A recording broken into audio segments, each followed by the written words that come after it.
right. Hello, everyone. Again, this is Dr. Mike Chua, physical therapist, certified dementia practitioner. And yes, I am your alternative career coach. What is going on, alternative healthcare career group? Well, anyway, today we've got a special guest. I think we are streaming this already in our group. This is amazing. I think I'm going to just keep on playing here in my phone. Again, thank you very much for those people who are watching. If you are watching live, please comment live. If you're watching on the replay, please comment replay. Well, I see Joe. I see Emma. Thank you very much, Emma, for watching. Our awesome administrator. She takes care of everything on our stuff here in this website or whatever you call that, Facebook group, website, courses, and everything. So thank you very much, Emma, for doing this. And then, of course, our awesome new intern, Stacy. Thank you very much, Stacy, and Natasha for taking care of the stuff here, because without them, this wouldn't be happening, because they teach me everything, the Zoom, the stuff here, and everything like that. So again, if you're watching live, please comment live. If you're watching on the replay, please comment replay, because we have a special guest for tonight. Her name is, I have to ask her again how to say her name. Joanie, there you go. Joanie Johnson. She's actually an occupational therapist, and she's been posting and helping us out here in this group on how to create your resume and stuff like that, how to find stuff, jobs, and everything. We're going to ask her what she does, what does she do, and everything like that. Hey, Tanya, thank you very much for watching, Tanya. Appreciate you for commenting live. Appreciate you. All right, let's go ahead. Oh, before that's Michelle. Thank you, Michelle. Michelle Anderson, thank you very much for watching. I appreciate you for watching. All right, again, if you are still here in the group, Alternative Careers, Alternative Healthcare Career, we have to change. It used to be ACG, right? Alternative Careers Group. Now it's Alternative Healthcare Career. I've been calling it ACG for a very long time, and not knowing, I didn't know the acronyms of our group. So it's actually AHC, Alternative Healthcare Career Group. I was just, what you call this? It's so hard to say AHC group. Maybe I just need the teaching. Somebody has to teach me how to talk and say those letters. All right. Again, Yolanda. I see Yolanda. Thank you very much, Yolanda, for watching. Hello. I'm all the way live. Thank you very much, Yolanda. Appreciate you. So again, if you're watching live, please comment live. If you're watching on the replay, please comment replay and put down your discipline. If you're a PT, OT, speech, or whatever. And then if you are actually looking for a job, type in, because we have a special guest.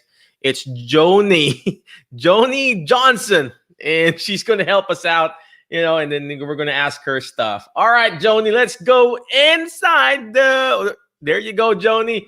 All right, Joanie, please tell us where you are at. What do you do? And what is Polished to Prosper? Gosh. Mm-hmm.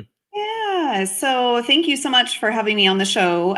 So as you said, I'm an occupational therapist by profession. I have been in leadership and management roles for over 10 years now, and also own a couple of small businesses myself. So I also have that entrepreneurial heart deep down.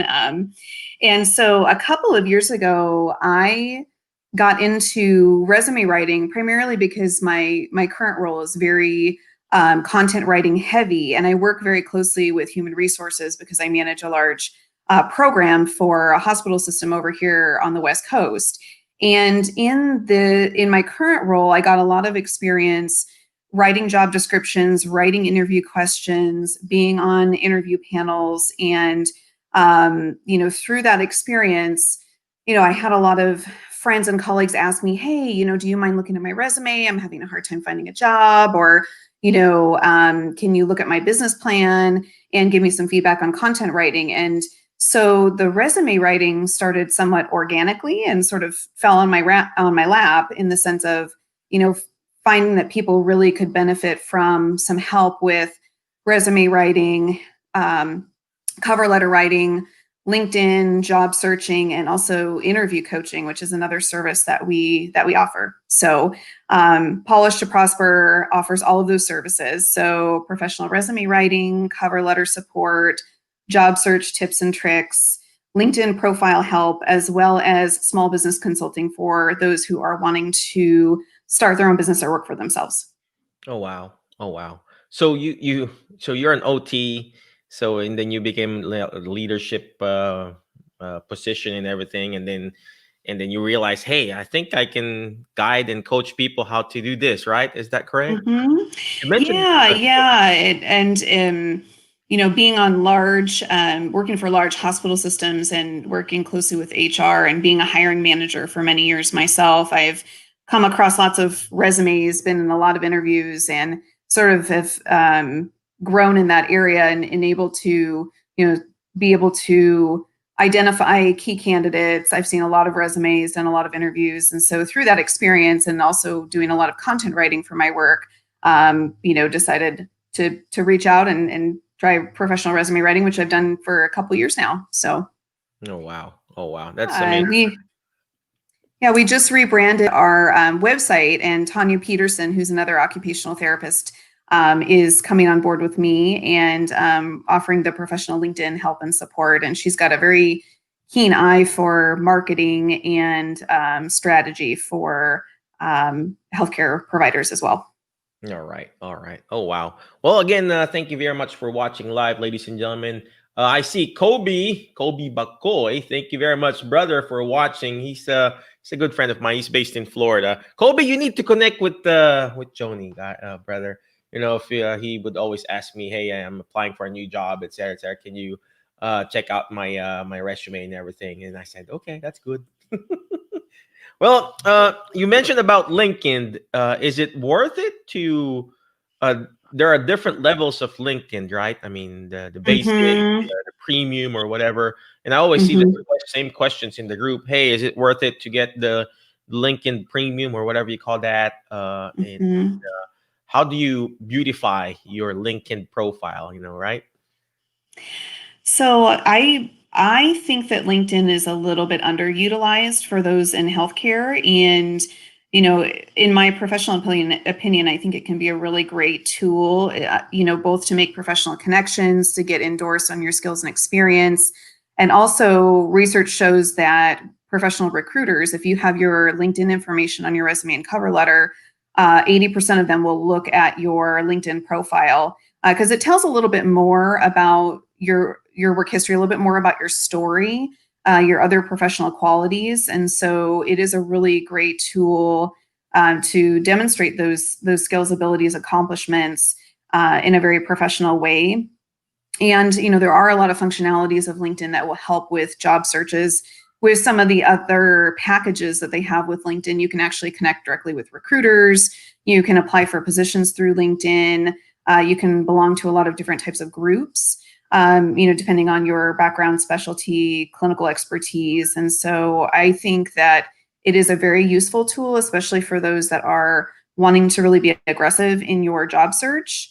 And for those that are wanting to maybe even transition out of direct patient care into something more administrative, management, sales. Those are areas where LinkedIn is can have a pretty significant impact and be helpful in your career search. You know what? Thank you for pointing that out. I have a LinkedIn page too, and I get a lot of messages from recruiters. Hey, we have this opening, et cetera, et cetera. And in the coaching mastermind group that I joined, I have like several mastermind that I joined, and most of them are either speakers and authors, and I mean, Mhm. they're not in the healthcare field, and they would always ask me, "Hey, how's your LinkedIn page? How's your LinkedIn profile?" My LinkedIn profile is not as good as my Facebook page, but I do have my LinkedIn profile. I have there. I have my books, the jobs that I had, the business that I Mhm. have, and it helps because even in the LinkedIn itself, it's okay. So when you create your LinkedIn profile, ladies and gentlemen, if you are still watching live, please comment live. If you're watching on the replay, please comment replay on the LinkedIn page itself. If you set it up, I mean, you can do it yourself, but you can probably talk to Joni about it. If you set it up and then do the job stuff there, even put in the logo of the school or the job that you've had and connection in the job, you can actually Mhm. print your LinkedIn profile and become your actual resume. It becomes a resume itself on your LinkedIn profile. And I believe some of those recruiters actually use those thing to download it and then use it as their in their resume system. What's that resume system again, Joan? So there's the ATS system. So that's the applicant tracking system. And I can give a little bit of information because LinkedIn is similar to ATS in the sense that it uses algorithms, just like, websites do, just like Google. There's certain keywords and key terms and algorithms that help you pop up in people's searches. And so that is one thing with both a professional resume and with LinkedIn, is using keywords and key terms that are industry standards and specific action verbs. And that really helps your documents get through the tracking system, the applicant tracking system for online applications, as well as with LinkedIn. So, which is something that we help with, both with writing the About Me sections in the LinkedIn, and then also, adding keywords and key terms in the right places, both for the resumes and for LinkedIn. When you say keywords, what are those keywords that do we need to copy and paste those keywords from the actual job description, or could you say us more about that? Yeah. So in my LinkedIn profile, I have a couple of different titles. So I have operations manager, which is my title for my full-time job. I have entrepreneur. I'm also a photographer, and I'm a small business owner. I own a pediatric clinic as well. And so I have all of those titles, but then in the About Me section, it's really talking about your professional background, your accomplishments. You can put a little bit more, I don't want to say personal information, but a little bit more about, telling your story, because we all know that storytelling is really important in a resume, in LinkedIn. What you're about, who you are, what's important to you, what you're passionate about, why would somebody want to hire you? What are your skills and abilities, and what do you bring to the table? And then on the bottom, there's a place where, we put keywords and key terms in that help with that algorithm process. And then, with your, similar to a chronological resume, there's, when you put your work history in there, putting in keywords and key terms in the work history also really helps, so that not only with the algorithm, but when people are viewing your profile, that they can look at your work history and your accomplishments. Because in this day and age, both in LinkedIn and your resume, you really do have to describe more than just the tasks you accomplish in a job. Because basically you would just be reiterating a job description versus what did you actually accomplish? What's the outcome of what you did in those roles? So That's so true. That is so true. What's the outcome? Because mhm.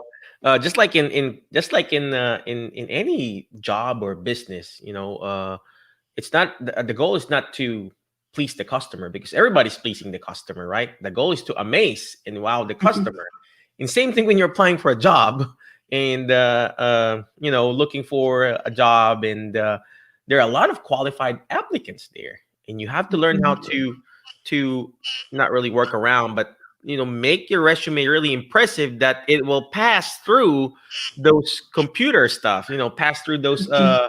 the ATS again. What do you call that? ATS, So yeah, it's the applicant tracking systems. applicant tracking system. So okay, all right. Yeah, and most government positions, large hospital systems, anywhere online use an ATS, primarily because they get hundreds of applicants, and it's essentially an algorithm in a way that the computer will scan your resume and cover letter before it ever actually gets into the hands of anyone in talent acquisition. And the reason for that is to filter people out that don't have the right skills, criteria, licensure, credentials, to make it easier because of the volume of work that typically recruiters and HR have these days in going through all of the applications. And so, one component of ATS is, keywords and key terms, organizing your information in a very succinct, concise, but detailed way, using the right action verbs, listing out your key accomplishments. But then another piece of it is having a professionally formatted resume that's easy to read. I can give an example of a resume that somebody sent me fairly recently, not in healthcare, in a different industry, but it had different boxes, different places. It had timelines. It was really hard to find the right information. And, I think sometimes people want to get really creative with their resume, putting pictures, graphics, the things. But for me, I think having it very organized, very easy to read, somebody doesn't have to question your credentials, your experience. It's very clear, is really going to get you a lot farther, both with going through the ATS process, as well as just being more visually appealing to a potential hiring manager. You know what? Thank you for pointing that out. Some people, they just want to be creative. You know what I did when I was young, applying for a job in the Philippines? You have to. There's no Indeed. There's no internet during that time, and what we did is printed out our resume, and then I was a professional job hunter. You got to be a professional job hunter if you don't have a job, right? And Mm-hmm. what we did is I printed out, obviously, at first it was good paper, and then you ran out of good paper. Buy those, lousy papers, whatever you call that. Well, there's a quality paper, right? And then what I did is just carry the business card, and the business card had all my information. And to the point that even my business card, I'd made it so creative that it has lost the essence of my application. I made it so creative, and then what I did is, instead of just a regular card, I created an acetate. You know what an acetate is? It's a transparent thing. It's a plastic. Oh, And then they were like, "Oh gosh," and it looks good to me. But of course, the person's like, "Oh, this person not serious." So if you put pictures and crazy stuff and it doesn't look really professional, it's just mm-hmm. going to deny your application to that, onto that company. So you really need to have somebody look at it. It needs to stand out, not not because you want to be creative, putting crazy fonts or stuff like that. It needs to be Mm-hmm. readable and professionally done and reviewed by a person like Joanie. So I haven't. I applied for a job when I got fired, and it was hard. It was hard, and it's so hard to prove yourself, especially if you haven't been applying for a job lately, right? And then you do it again. So if you are still applying for a job right now, type in job in the chat box, because we want to know if you are still applying for a job, because it's really hard to apply for a job with all this stuff going on, the COVID, the Mm-hmm. the PDGM. There are a lot of reasons for you to be laid off. But the key here is you really need to stand out, ladies and gentlemen. The companies, like what Joni said, they're going to look at your LinkedIn profile. They're going to even look at your Facebook. You know, they're going to look at your Facebook. They're going to look at, you got to watch your Facebook too. Why? Yes, you may hide, what do you call that? Hide or whatever, your current post, but sometimes there are posts that are when you were like 2009, 2010, that they can still see because you didn't hide those. It was in public before, and it will just show up there. So you need to have somebody also checking your uh your Facebook. I don't know if you have that option called view as in Facebook. No, view as a visitor, view as a friend, view as a whatever you call that. So you have to check that out too. Third, websites are so cheap now. You could probably create a website, a static one-page website, for like less than $100 or $50 or whatever. And if you create a website, like in my case, my initial website, drmikechua.com, it was just a one-page website. It says my name, my credentials, my job history, and my specialty and stuff like that. That's it. It's just a one-page website. Obviously, now our website is just like full of information, where there are courses in there, there are membership sites, there's stuff like that. You don't want that. What you just need is the one-page website. What do you call that, Joan? The one-page website? What's the Oh, one-page just a website? landing page? Yeah, just a landing. Yeah, Yeah. yeah, landing page. and then it will sound really professional. We're all professionals here: PT, OT, speech, PTA, or CODA, or whatever.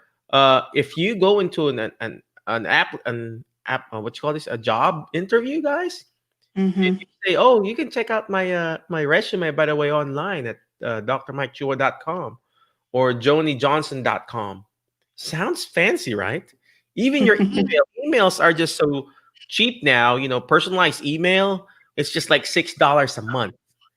My email, Mike Chua at tntherapyoutsource.com, $6 a month to keep it. We can buy Netflix. How much is Netflix now? $8, $12 a month. You know, uh, you can buy pizza, coffee for $10. $6 of your personalized email. I think it's a good investment, ladies and gentlemen, if you want to Hmm. project some sort of a professionalism when you're applying for a job, because you're sending your email. In this my case, Mike at drmikechua.com or Joan at joanjohnson.com. Joan, I have another question for you. Sure. For example, I applied for a job and then I got rejected. Do I keep applying for that same job? I mean, what's your stand on that? So I guess my question would be,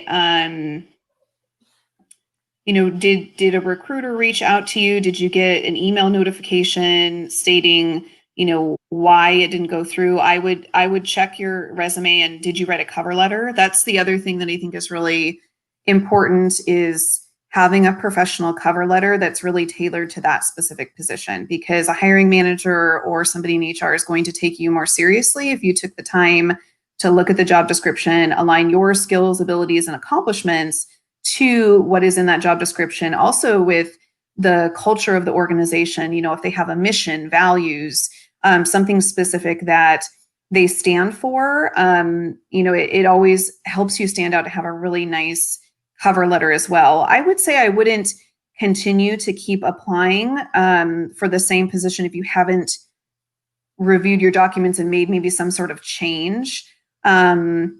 But I do think that regardless on where you're at in your career, if you're a business owner, if you're right out of school, if you're in school, that you should have a professional resume and cover letter that you are proud of, that shows what you're about, your skills, abilities, and accomplishments, because you never know when you're going to need it, for one reason or another. And you don't want to all of a sudden see this great position that you want to apply for and not have a professional resume written and done to use. And I think in this day and age, it is a very different. I've written a lot of resumes recently for those of us that have been around in therapy a while. You really didn't have to have a very thorough resume. It's sort of who you know, and there were so many jobs, you didn't really have to go through a formal process. It was a very different job market and a very different healthcare landscape. And now it's not that way, which is why it's even more important to have these professional documents ready, because there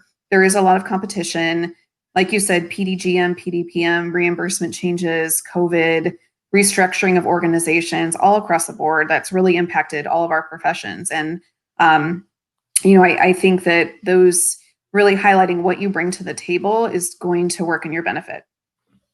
Wow. Oh, wow. Yeah. I like what you mentioned about personalizing your what you call this, your cover letter. It's very important. You have to personalize it, ladies and gentlemen. Just like when you're treating a patient, just like when you're treating a patient, you just come in with the same protocol, the same procedure every time. No, we change it every time we go to a patient. We change our approach, we change our behavior, we change our techniques, we even change the repetition, the sets, we even progress in, whatever, what's the opposite of progress? uh, Downgrade. Downgrade your actual treatment approaches. And same thing when you're applying for a job. Like what Joni said, you have to personalize it. Obviously, like what she said, the mission and vision, you need to be aligned on their mission and vision. Well, the question, the thing is, what can you provide that company? It's not what you can get from that company, it's what you can provide value. If you can provide value, an extra Mhm. level of service, an extra level of value, oh gosh, I've been interviewing a lot of therapists lately for an extra job in our area, and those people who I actually want to work with are the one who have that entrepreneurial spirit.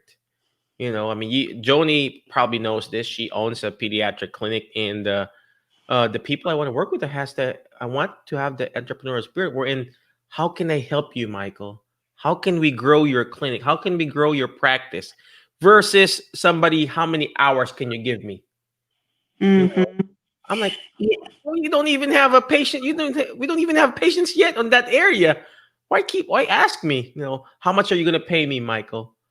I'm like, help me grow it on that specific area, and then let's go ahead and make it better. Yes, we understand. Yes, I understand that you need the job stability, the or whatever you call that, the benefits and everything.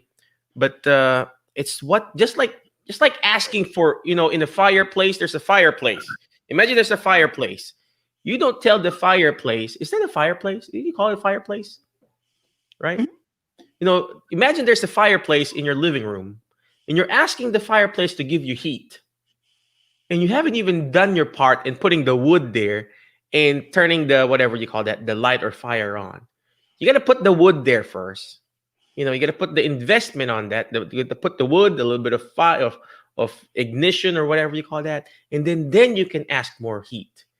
Same thing when you're Mm-hmm. applying for a job. What are you providing? In that way, they can see, oh, this person really wants to get this job and help also improve this company. Joan, you're going to say Yeah. something? No, I think that's a really good point, Mike, because, like I said, contrary to the way it used to be, we really have to show so much more than a license number. It's more than a licensure. It's more than X years of experience. It really is relevancy to that position. So in this day and age, what are you going to bring to the company to help with their revenue, to help with their quality metrics, help with patient satisfaction, help with program growth and development? What are things that you've done in the past and things that you can bring to that organization? So I think that all of those things are very important to highlight in your documents. I'm going to go a little bit more in depth with interviewing here too, Mike, because interviewing skills are also very important. And, contrary to personal belief, really interviews are not tell me your strengths and your weaknesses. It's behavioral interviewing, which is very strategically focused on an action and an outcome and a result. So, thinking about specific patient examples, and there is a format for behavioral interviewing, and I've done a lot of behavioral interviewing both on panels in my professional career, but it is a service that we offer to do coaching and behavioral interviewing practice, primarily because a lot of people get really nervous in interviews. They aren't prepared for the questions. They can't think of specific answers. They leave interviews thinking, oh my gosh, that was a nightmare. They're never going to call me back. And so going into an interview with confidence and being articulate and being able to answer the questions is also going to work in your benefit. So there's an acronym called STAR that will help with behavioral interviewing, answering the questions. So STAR is situation, task, action, and result. So as a interviewee or hiring manager, I ask applicants sometimes, because I'm in home health, I'll say, give me an example of a time when you had a conflict with a family member, a patient or a family member. Tell me what happened and what was the result. And so the questions aren't straightforward questions. They're like 3 or 4 tiered level of questions. So being able to organize a response in a very articulate way, thinking about a specific example, the task or the situation, and then the action, what you actually did, and then the result or the outcome. So again, being very results oriented is really important also in the interview process, because employers want to see that you're somebody that takes responsibility, can take feedback, can manage up, can manage conflict, because we all know that as therapists, we're not just providers. We are so much more. we are conflict managers, we're negotiators, we're motivators, we're coaches, we're all of these things. And so those are the key skills and abilities and the things you want to articulate also in an interview. Oh wow. Oh wow. I think we need to do another session of this, right? So but before we keep on going, we'll be back after this quick video that Joanie did for us. All right? We'll be back in a few seconds, in a minute or whatever you call that, right?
All right, we are back from that quick break from Joanie. Thank you very much for doing that video. If you got any questions with regards to creating resume and stuff like that, you got to reach out to Joanie again. But before I keep on going, thank you very much for those people who are watching live. Please comment live if you're watching live. Of course, in the replay, please comment replay. I see Johan JC. He's actually the PT meal person. He's like the PT guy, the PT meal podcast guy. You got to check him out. I had a private message here from one listener here, and she is asking Joanie. Let me put you back in. There you go. Where are you at, Joanie? There you go. I have a suggestion. Ask Joan, how long should an email cover letter be, and what are some of the components of a good cover letter? Does it have to be like 4 or 5 pages of cover letter, or just a one pager?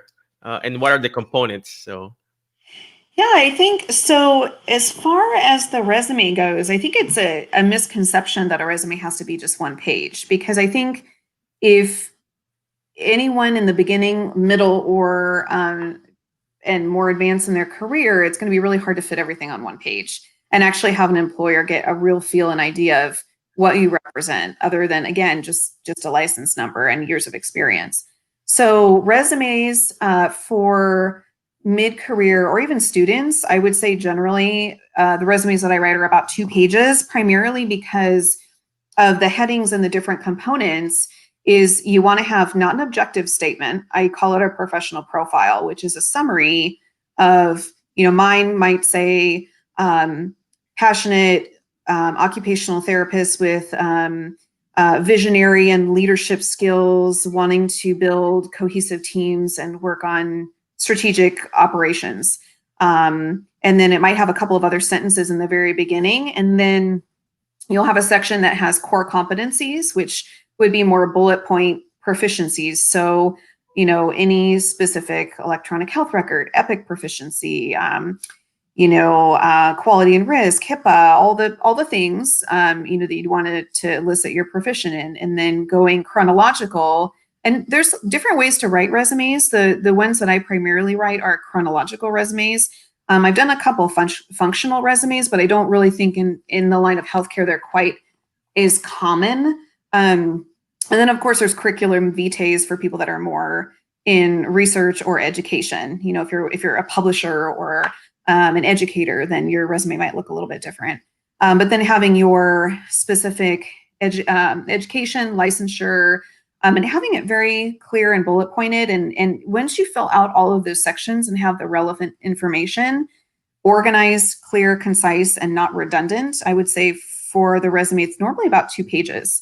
And sometimes I think one tip or trick that I would give, because I think it's pretty common in all of our professions to have multiple jobs. I'm PRN here, I'm PRN there, I'm part-time here. It's pretty common. And if you are PRN at 5 different facilities, 5 different companies, and the time frame is about the same, sometimes I will combine those, because otherwise, if you're listing out every single one, it's going to take up a lot of real estate, and it's going to make it look like you have been a lot of different places, which sometimes can a misconception of, oh, they can't keep a job, or they're sort of all over the place, which is obviously not always accurate. So there's different ways that you can organize your document to be clear, concise, and straightforward. For a cover letter, I would keep to 1 page. So, addressing it to, putting the information, the job position or title, and then again, your professional profile. And I would put some key accomplishments or anything tangible that you want to highlight in the cover letter that's very specific to the position you're applying to. So, if you're an OT and you're applying to a school district, for example, you'd want to put in your experience with IEP meetings and understanding IDEA and, standardized testing and collaboration with teachers and all of those things. They might be in your resume, and we don't want to be redundant, but I would put those specifically in the cover letter, because obviously those are things that are going to be in the job description that you're applying to. And I would also say it's not uncommon to have even more than one version of your resume. Like for me, for example, I have a leadership resume that has my leadership skills, and I have a clinical resume because I still do provide some treatment in pediatrics occasionally. And then I also have, more of a curriculum vitae that's more my entrepreneurial work. So not to say you can't have more than one version of your resume, depending on if you want to apply strictly to, clinical-based patient-facing positions like physical therapist, and then you have another one for maybe a clinical liaison position that's more for utilization review or something along those lines, in addition to the cover letter. So I think there's not really one right or wrong way, as long as you're following the general guidelines for both ATS and clear, concise, and being very focused on outcomes. All right, that's amazing, ladies and gentlemen. If you are still watching live, please comment live. If you're watching on the replay, please comment replay. I just want to highlight. I don't know if you see me looking down and up, because I'm writing stuff down, ladies and gentlemen. You got to write things down. If you don't write things down, this is a free interview here, ladies and gentlemen. I'm not even paying Joanie to do this. We're supposed to be paying her, right, for her time and effort, right? But if you can just put in, thank you, Joanie. Thank you, Joanie Johnson, or whatever. Please type in there, because I really appreciate her. You got to write things down, ladies and gentlemen. If you don't write things down, it's not going to become a reality. If you want to learn stuff, you obviously write it down. Why? Because if you see it, you forget. When you hear it, you forget. When you see it, you remember. But when you're actually doing it or writing it down and you're saying it, you're actually understanding it more. So that's the reason why I write things down. I like what she said about organizing your resume, making sure it's clear and concise. A lot of our resume there are just like boom, because we want to put everything there. Just like cooking. When you're cooking, I don't cook. My wife cooks for me. But if I cook, I put everything. Put the salt, the pepper, all the spices, and it ends up so not so good. But my wife, she puts just a little bit of this, a little bit of that. Very simple. But guess what? So good. The bread that she's cooking right now or baking, I smell it here right now. It's just simple. But the key, it's the simpler, the better. Okay, organized, clear, and concise. And one thing that she also mentioned, her key accomplishments. You got to highlight those, whether it's a small win or a big win. Write it down. Or for example, in your therapy, you once worked as a assistant to the director, right? Anybody here who's been watching The Office? If you watch The Office, excuse me, there's this guy. His name is Dwight Schrute. He always like pretend, oh, I'm assistant to the assistant regional manager, whatever you call that. It's just funny. If you've been an assistant to the director, type it down that for 1 week or 2 weeks you have managed your department, your scheduling, the leadership, stuff like that. You highlight your key accomplishments. So before we go back to Joanie, there's a private message for me, for you actually. Question to Joanie. I just have a job offered and hired me and signed me as a PRN. then scheduled to start. However, okay. However, until now, the company have not called me to start work. I contacted them. They said they will call me. However, until no schedule now. What suggestion do you advise? I would try to see if you can connect with somebody about some clarity. Even if it's a PRN position, I would think that they would have some onboarding process for training and orientation. And so, even if it's, we all know that sometimes that's fast forward, it's quick onboarding. But I would see if you could connect with somebody and get an idea of what to expect, because if you're holding out for a PRN position, or if you're under the impression or been told that it's going to be one thing and it's not, and then you might need to obviously make some other arrangements, look for a different position, or make sure that it's going to fit your needs too. So, and I wouldn't be shy about getting some clarity. Oh wow. Oh, I'm reading some of the messages here. Thank you for pointing that out. All right. Somebody said thank you. Kobe said thank you. Thank you very much, Kobe. You're welcome. He actually, he's the one who's been asking me stuff. And then Alexis said also thank you, Joni. And then one of our person watching. I'm getting old. I can't even read it. Claudia. Hi, Claudia. Claudia, thank you very much watching live. Thank you, Mike and Joni, for your time and professional advice. There you go. Thank you very much, ladies and gentlemen, for watching. One last another question, Joni. I know you're very busy. What time zone are you at? So I'm in Oregon, so I'm Pacific time. Okay, gosh, so you're still good, right? You're still good. Yeah, it's much later for you. I know, right? I got some guests that coming from Eastern time. They're like, "Oh, we'll just pass today, Michael." I'm like, "Oh gosh." So, well, anyway, I guess my question is, as a practitioner, or somebody, for example, in applying, for example, I got denied, and how many times? I already asked this question. How many times should I keep on applying on that same job title, or do I just say no, or just move on the next to a next job, or what's your take on that? So I would see, and this is one of the reasons why LinkedIn. So again, I'm going to do a little plug for LinkedIn because, there are ways with certain packages that you can connect with a recruiter for a specific position through LinkedIn and ask questions. And so I also would see if there's anybody that who either is employed there or has a connection, because we all know that professional connections can be very helpful. I do think that, and I do think that having somebody review your professional resume will help, just to make sure that there's not a specific reason why it's being rejected. And I can give, if we have time for me to give a little short story about this, I Yeah. actually puts things in perspective. Because the large hospital system that I work for, we have an ATS system called Taleo. So all of the positions go through this ATS system before they get to our talent acquisition. And I had a colleague who said, "Hey, my friend is a nurse, applied for our open nurse position." And I reached out to the recruiter and I said, "Well, I don't see her in my inbox because I can see." So the recruiter goes through things that go through ATS, and then she forwards me the people that she sees meet the criteria. And I said, "Well, I don't see this applicant. I know that she applied. Can you please search for them?" And so the recruiter went through and searched through for her name through all the applicants and pulled her resume forward. And the reason why she didn't get through was exactly this ATS tracking system, because her resume was poorly formatted. It didn't have the keywords and key terms. It was not organized in a way that really showed that she was a home health nurse. And so I've actually seen on both sides writing job descriptions and seeing how they're posted through large hospital systems, as well as hearing, "Hey, this person applied, hasn't come through yet."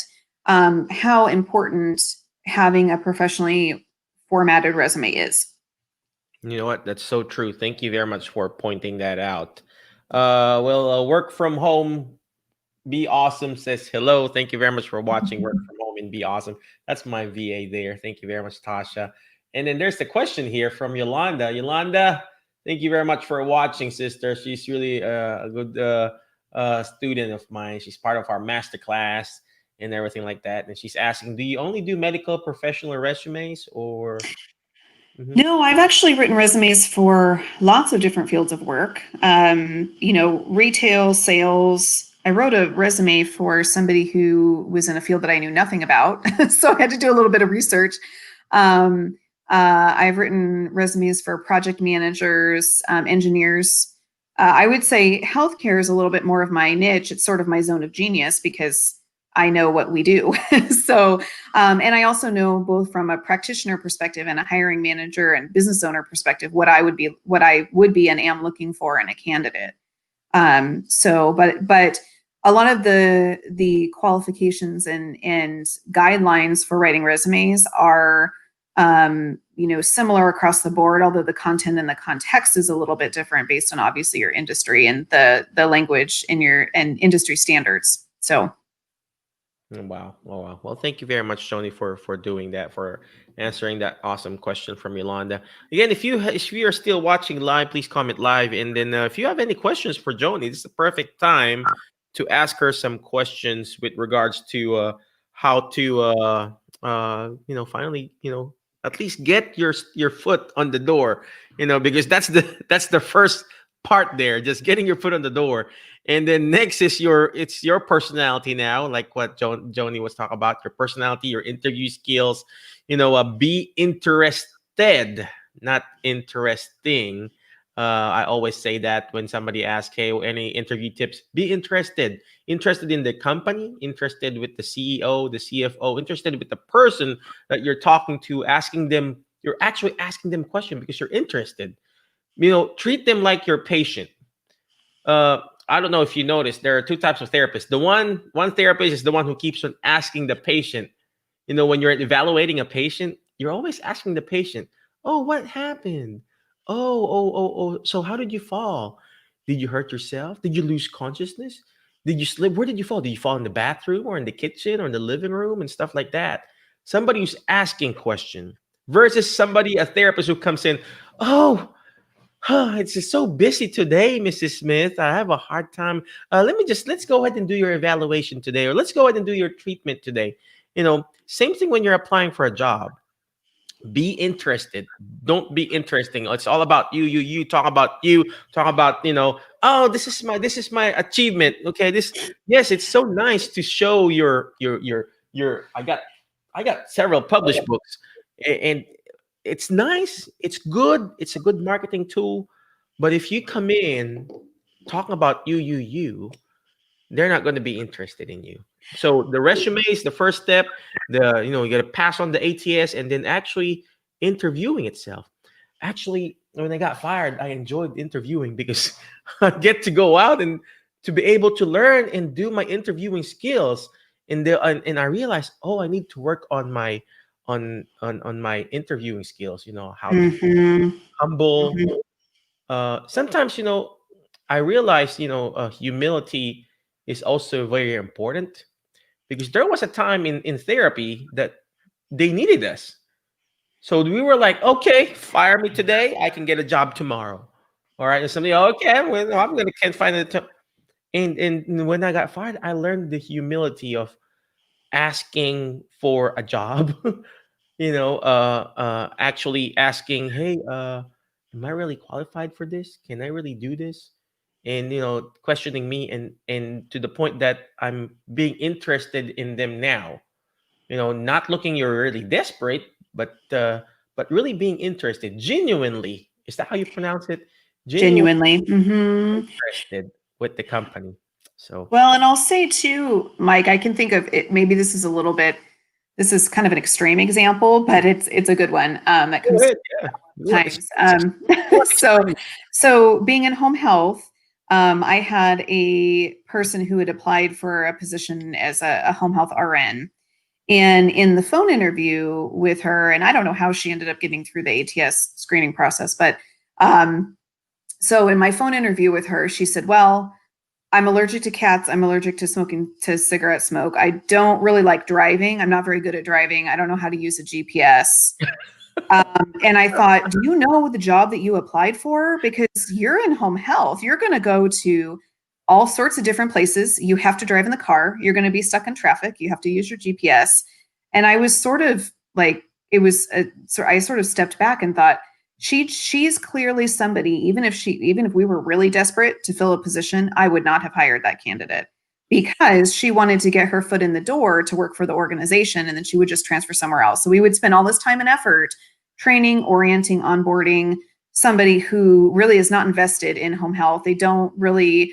And so, when I do interviews and it's somebody who says, I'm really passionate, I love home health because I get to see the patient in their home. I feel like I really make a difference. I get quality time with the patients. So those are sorts of things that you're like, oh my gosh, it's heartwarming, right? Those are the sorts of people that you want to hire because they want to do the work and they want to care for the patients, and they are the type of employees that you want on your team.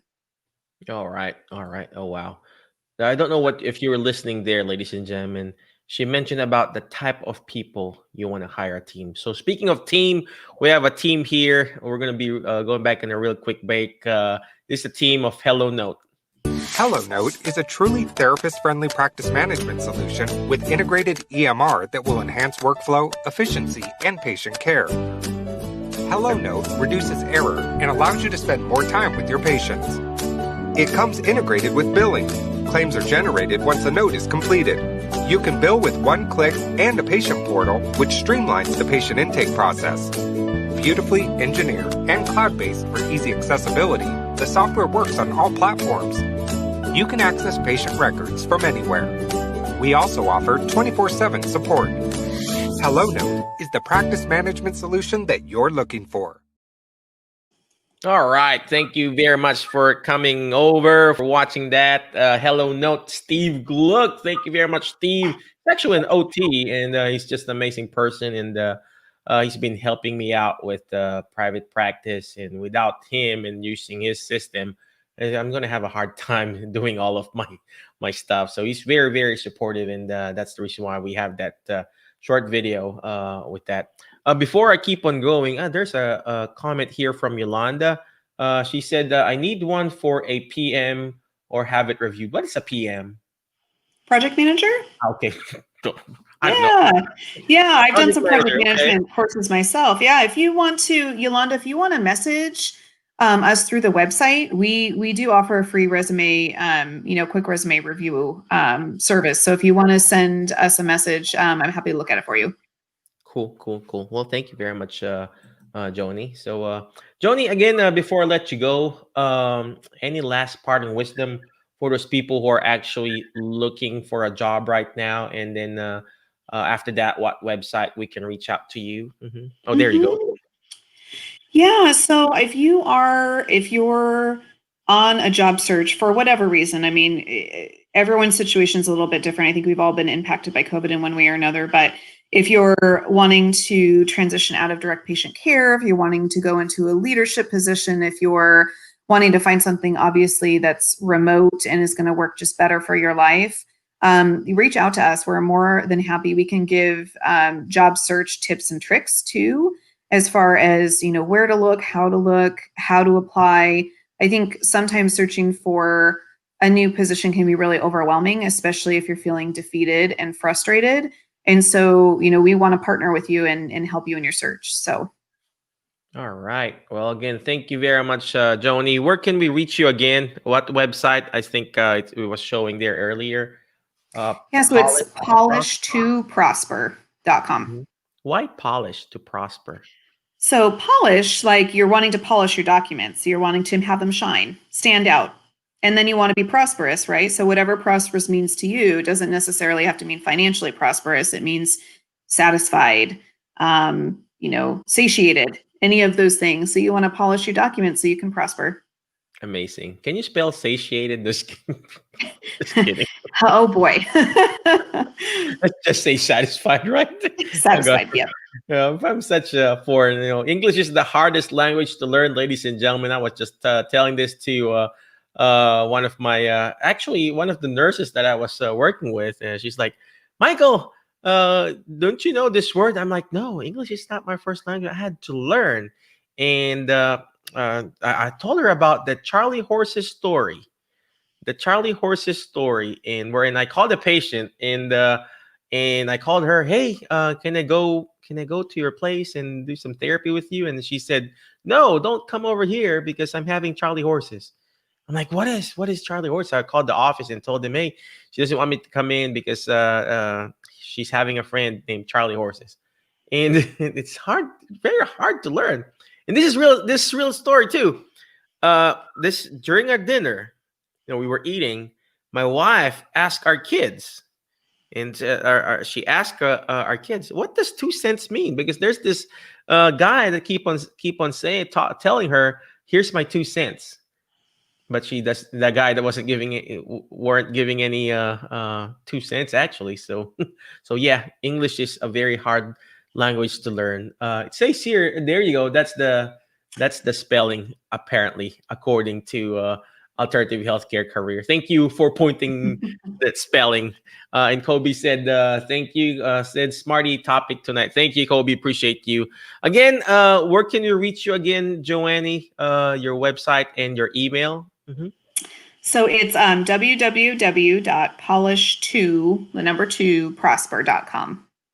All right, and then they can get your email there inside that website. Yeah. And my assistant, Tanya Peterson, like I said, who's also an OT.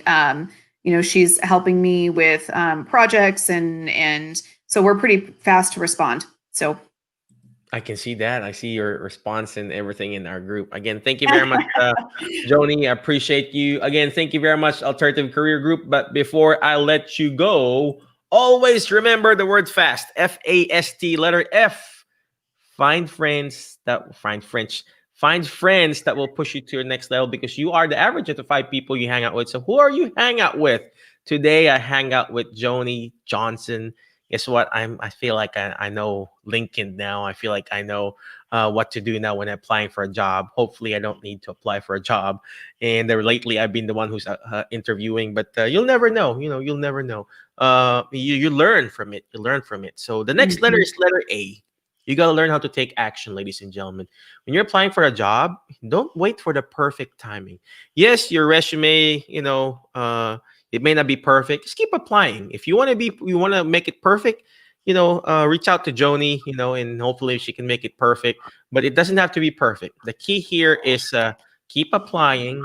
When you make a mistake, do it all over again and reapply again, or learn how to adapt and adjust. Okay. And letter S. Share and subscribe. Share and subscribe our channel.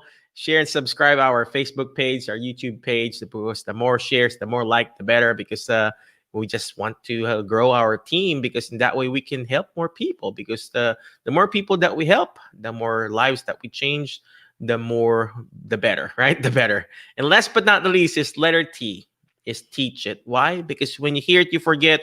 When you see it, you remember. But when you're actually teaching it and writing it and doing it, you actually understand it more. So speaking of teaching, I'll be teaching that Alzheimer's disease dementia care seminar, the required course to be a certified dementia practitioner. If you want to be, get CEU at the same time and extra letters behind your name, it's going to be this weekend, the 29th and the 30th. I teach that every month. We've been doing that for almost a year now. Since before COVID, we were doing this already, both online and live. But now it's purely online. Please join. And the website is drmikechua.com/ADDC. All right. Again, thank you very much. I appreciate you. Be awesome. Be great. Be excellent. And we will see you around, ladies and gentlemen. Thank you.